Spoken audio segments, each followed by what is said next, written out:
What happens when a nation breaks the rules it champions? When the very acts it condemns in others are committed by its own forces?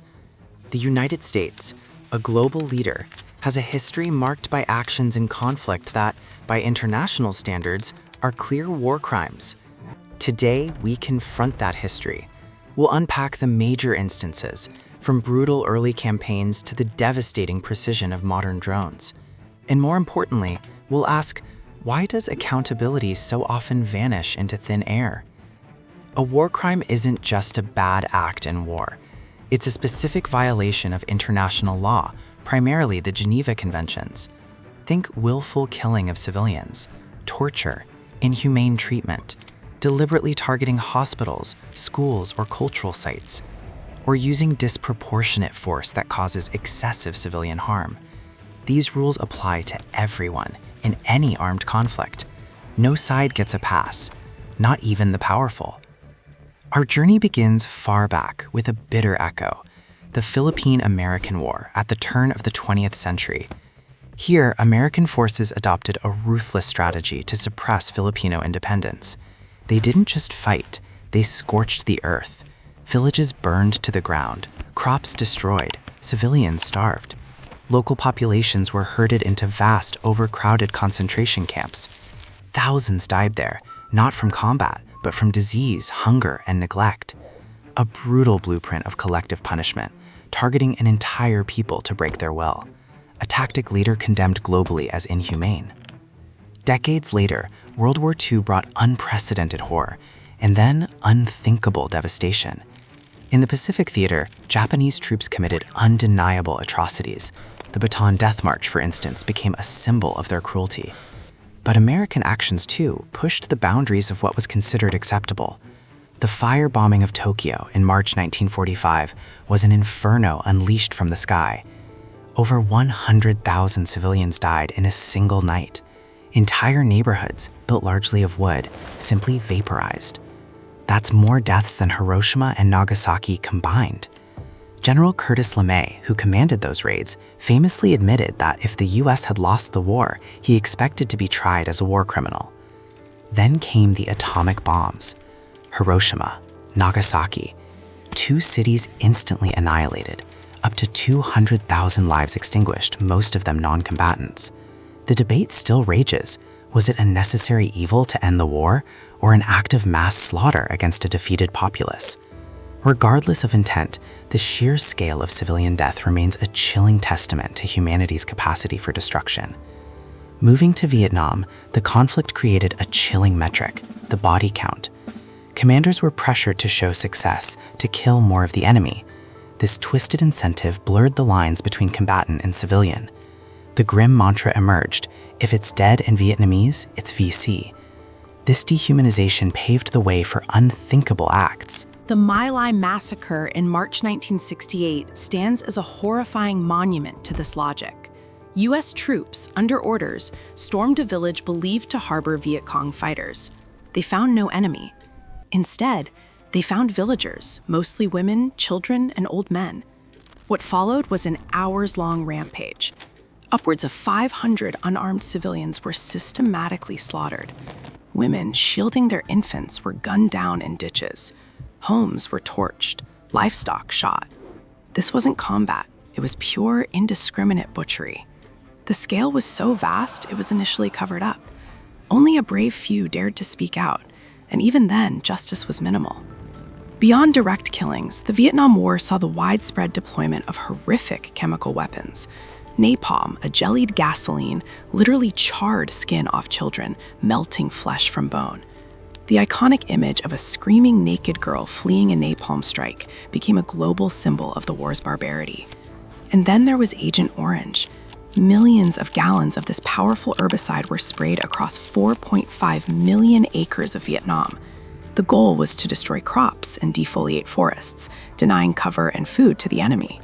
But Agent Orange contained dioxin, a deadly poison.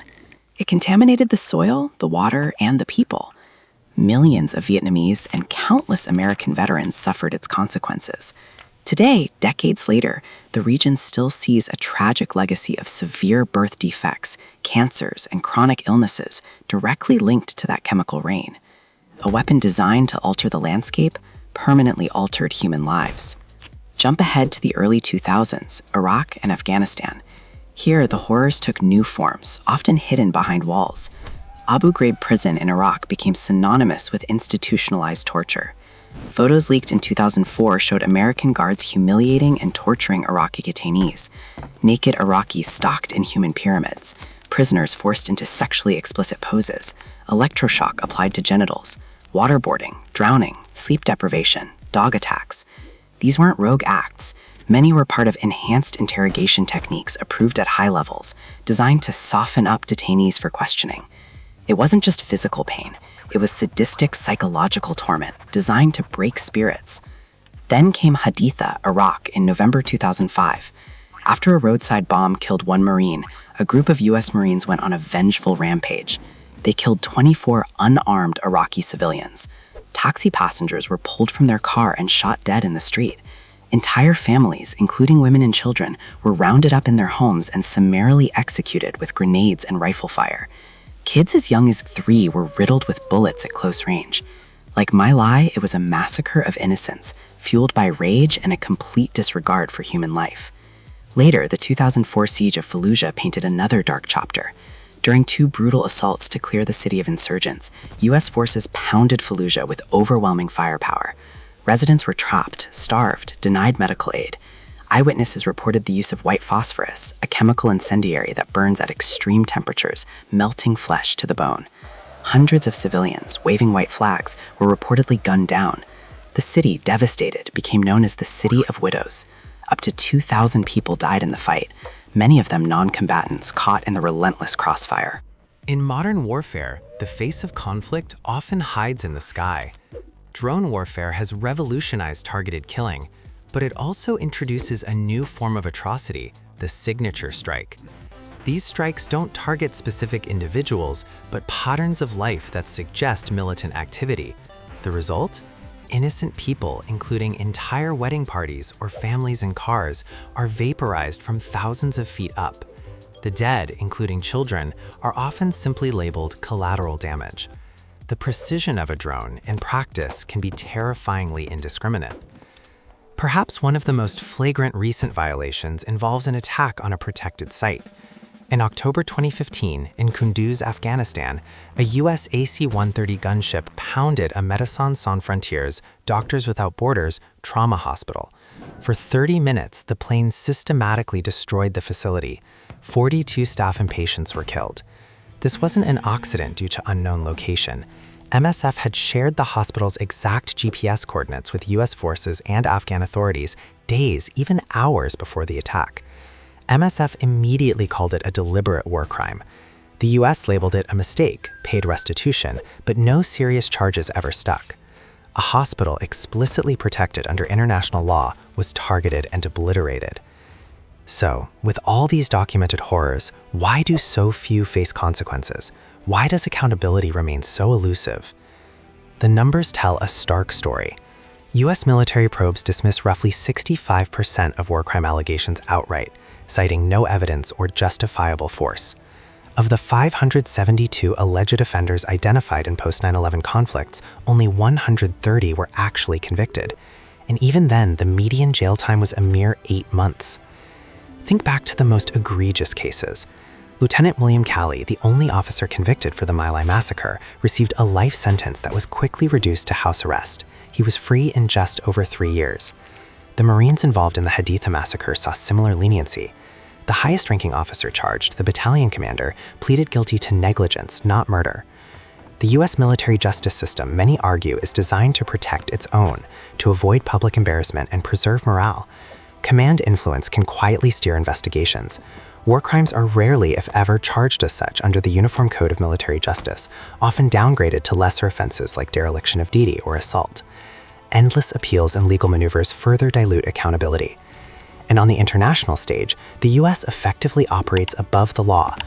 As a superpower, it refuses to recognize the jurisdiction of the International Criminal Court. This means its citizens, including military personnel, cannot be prosecuted by an independent global body, creating a de facto shield from international justice. Other nations face the ICC. America does not. So, the next time leaders cheer surgical strikes or speak of precision warfare, remember these names: My Lai, Abu Ghraib, Fallujah, Kunduz. Remember the bodies. Remember the shattered lives. What if it was your village, your family, your hospital? The rules of war exist for a reason, and when they're broken, the world needs to know.